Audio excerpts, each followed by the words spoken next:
Bom dia, boa tarde, boa noite, pessoal. Mais uma vez estamos aqui para resolver mais um exercício. Estamos a cumprir com a saga do exame de cálculo financeiro, economia e gestão. Hoje estaremos a resolver o exercício 4. Vamos ler o exercício. Determinado indivíduo contraiu uma dívida pela qual se comprometeu a pagar imediatamente 5.000 unidades monetárias e prestações mensais de 750 unidades monetárias durante 5 anos, com remuneração à taxa anual nominal de 7,5%, sabendo que, pelo facto de ter deixado de pagar as 7 primeiras prestações e o valor de entrada, o credor lhe irá exigir uma das condições abaixo. A linha A, o pagamento integral da dívida na 8ª prestação. A linha B, o pagamento do valor em dívida até a 8ª prestação e com renegociação do saldo remanescente para pagamentos bimestrais à mesma taxa de juros. Esse exercício pode ser analisado em termos de SAF, Sistema de Amortização Francês, ou em termos de rendas. No fundo, o SAF é uma tipologia de rendas, são prestações constantes, pagas em intervalos de tempo constantes, adota aí mais ou menos o comportamento de uma renda. E podemos analisar esse exercício em termos de renda, fica muito mais fácil, muito mais prática a análise. Conforme sabemos, nós teríamos as 750 unidades monetárias como sendo o valor dos termos. Faremos os pagamentos durante 5 anos e logo no início o indivíduo compromete-se a pagar 5.000 unidades monetárias. Essas 5.000 unidades monetárias seriam uma entrada, o valor pago no início da celebração do contrato, a uma taxa anual nominal de 7,5%.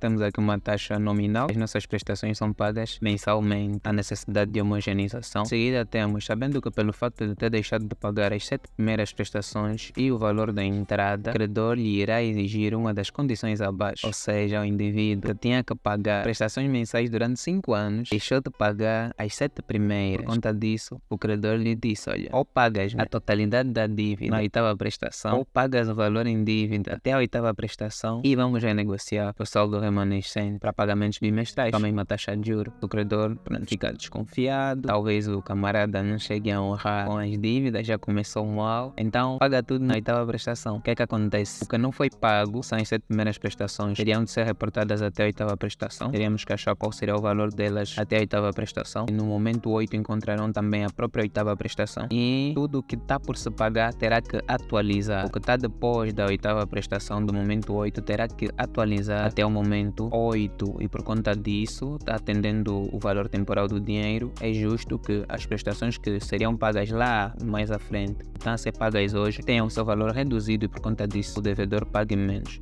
Vamos então partir para a análise e extração dos dados. Great. Análise e extração dos dados. Primeiro nós temos uma entrada de 5.000 unidades monetárias. Temos o valor dos termos como sendo 750 unidades monetárias. Durante 5 anos é suposto o indivíduo fazer pagamentos mensais. Então, quantos pagamentos o camarada teria de fazer? 60. Ou seja, por ano faria 12, em 5 anos faria 60 pagamentos mensais. Então o número de termos mensais seria igual a 60 mensalidades. Depois temos uma taxa de juros anual nominal 7,5%. Essa taxa teria de capitalizar mensalmente porque as prestações são mensais. O que mais temos, o indivíduo deixou de pagar as 7 primeiras prestações. Uma entrada de 5.000 unidades monetárias, termos mensais de 750 unidades monetárias, número de termos mensais 60, taxa ao ano com capitalização mensal 0,075. As 7 primeiras prestações não foram pagas. Pessoal, o pedido é na linha pagamento integral da dívida na 8ª prestação, ou seja, o credor exige que o devedor pague a totalidade da dívida na 8ª prestação.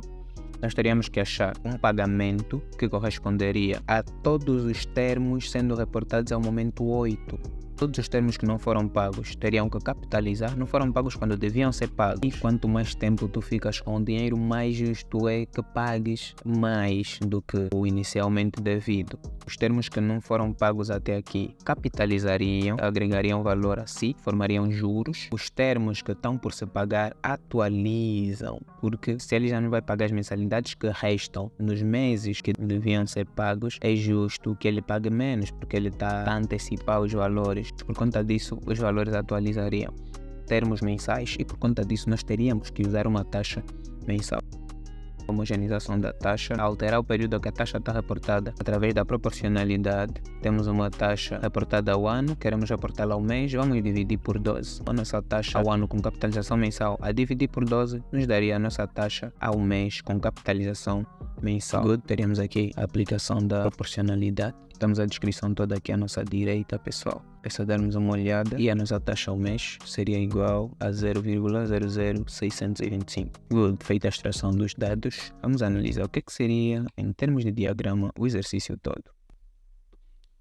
Great, pessoal. Em termos de diagrama, teríamos no momento 0 o valor da entrada sendo pago, o valor atual, que seria o valor do empréstimo. Teríamos a primeira prestação vencendo no final do primeiro mês, a segunda no final do segundo mês, a terceira no final do terceiro mês e por aí vai, né? Estamos a falar de termos normais. Não nos disseram que os pagamentos são antecipados, então não vamos deduzir que são. Se não há informações a dizerem que são antecipados, assumimos que adotam um comportamento normal. Então, os termos venceriam no final do respectivo período. Boa, então, sequência, teríamos o termo 57 vencendo no final do mês 57, o termo 58 vencendo no final do mês 58, o termo 59 vencendo no final do mês 59, o termo 60 vencendo no final do mês 60. Aí teríamos o valor acumulado, mas a princípio não é relevante representar, né? Colocamos aqui o valor atual porque seria o valor do empréstimo. E no momento 0 teríamos também os 5.000 de entrada. Great, nós teríamos esse como sendo o comportamento do nosso empréstimo antes das renegociações, o combinado.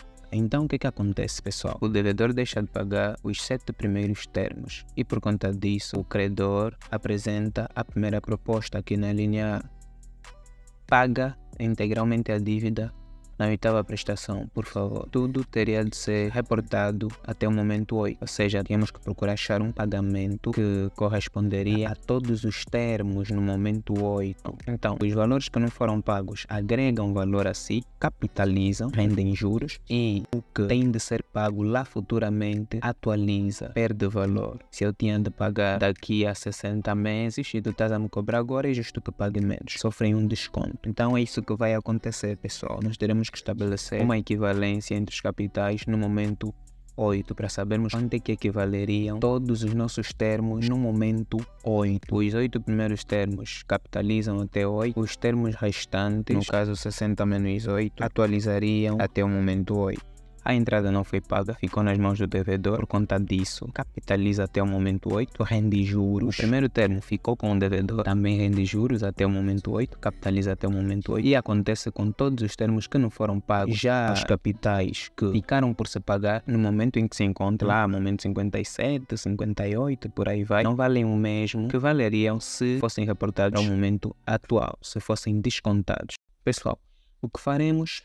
Somar. No momento 8, o que estaria a acontecer? Estaríamos a somar o valor dos termos não pagos, capitalizando, o valor da entrada não paga, capitalizando, e numa segunda fase, o valor dos 52 termos, atualizando até o momento 8. A soma é que seria o valor que o devedor teria de pagar para liquidar integralmente a dívida na 8ª prestação.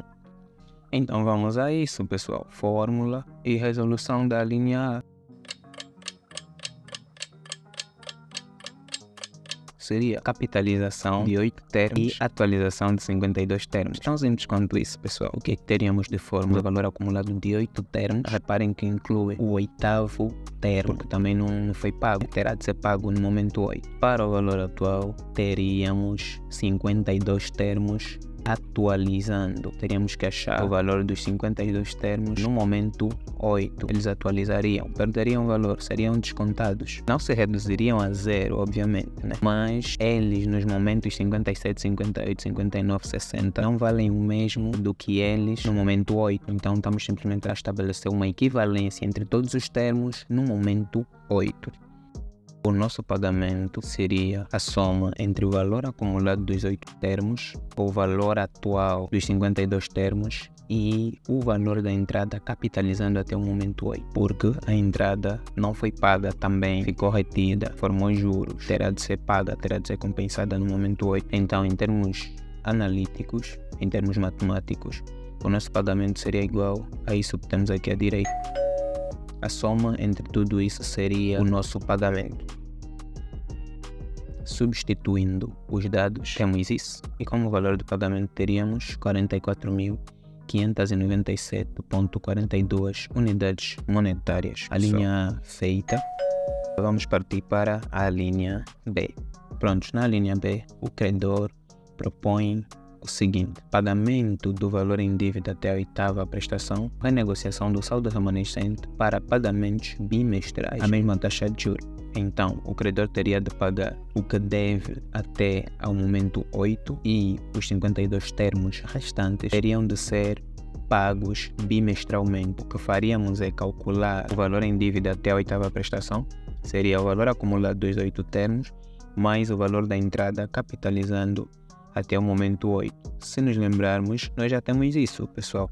O valor acumulado dos 8 termos é o que temos aqui e o valor da entrada capitalizando até o momento 8 é o que temos aqui. Basta desconsiderarmos os 52 termos trimestrais atualizando, o valor que teremos será o valor em dívida até o momento 8. Em termos de diagramas, teríamos isso: o valor da entrada capitaliza até o momento 8, o valor acumulado dos 8 termos não pagos até aqui, a soma entre ambos seria o valor em dívida no momento 8, seria o que teria de ser pago numa primeira fase. Em termos analíticos, seria isso. E com o valor do pagamento para saldar o valor em dívida até a oitava prestação, teríamos 11.388,44 unidades monetárias. Saldado esse valor, renegociaremos os 52 termos mensais em pagamentos bimestrais, considerando a mesma taxa de juros. Pessoal, a taxa de juros negociada qual foi?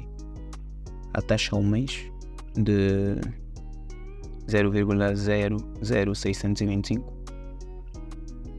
Não é o que o exercício diz. O exercício diz que a taxa negociada é uma taxa anual nominal de 7,5%. Então essa é a taxa em causa e nós temos que usar ela para a renegociação dos termos. Então, para uma taxa bimestral, nós usaremos a nossa taxa anual nominal, que já é dada. E quando a taxa é nominal, sabemos que é uma taxa de referência, que é ajustada às condições da negociação. Se a negociação agora está a ser feita ao bimestre, então a taxa terá de se ajustar ao bimestre. Logo, nós teríamos uma taxa ao ano com capitalizações bimestrais. E para acharmos a efetiva ao bimestre, ou seja, uma taxa ao bimestre com capitalizações bimestrais, teríamos que aplicar novamente a proporcionalidade, porque trata-se de uma taxa nominal. Estamos a sair de uma nominal e vamos achar uma efetiva. O que seria o nosso capa? O período da taxa efetiva corresponde a quanto do período da taxa nominal. O bimestre corresponde a quanto do ano. E temos que a nossa taxa ao bimestre com capitalizações bimestrais é de 0,0125 ou então 1,25%. O que é que se fará? O que é que se pretende?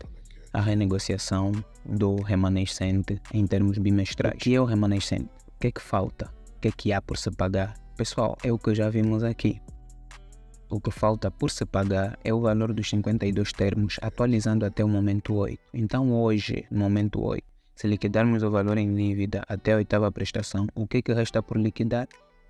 Os 52 termos. Então, o que há por se liquidar é o valor dos 52 termos, atualizando até o momento 8.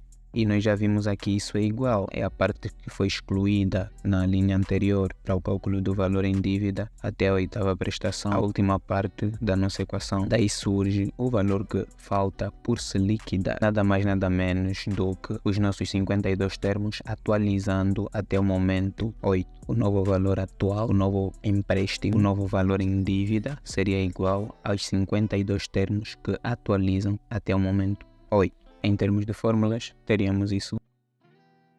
Queremos negociar o valor em dívida para pagamentos bimestrais. Por que ainda estamos a usar taxa mensal?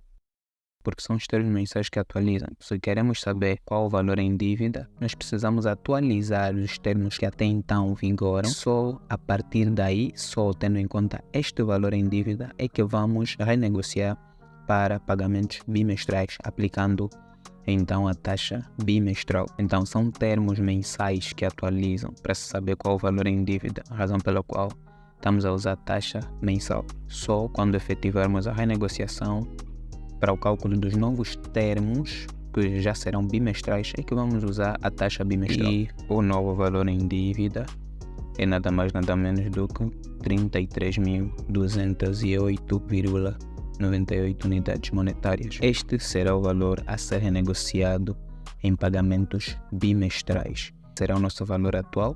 Vamos considerar a taxa de juro bimestral e vamos achar qual seria, tendo em conta essa base de cálculo, o valor dos termos bimestrais. Na prática, o que seria? O novo valor atual seria o novo valor em dívida, que teria de ser equivalente aos termos bimestrais que atualizam até o momento 8, tendo em conta a taxa bimestral. Eram 52 meses sendo reportados ao momento 8. Deixam de ser meses e terão de passar a ser bimestres. Então 52 meses seriam equivalentes a quantos bimestres?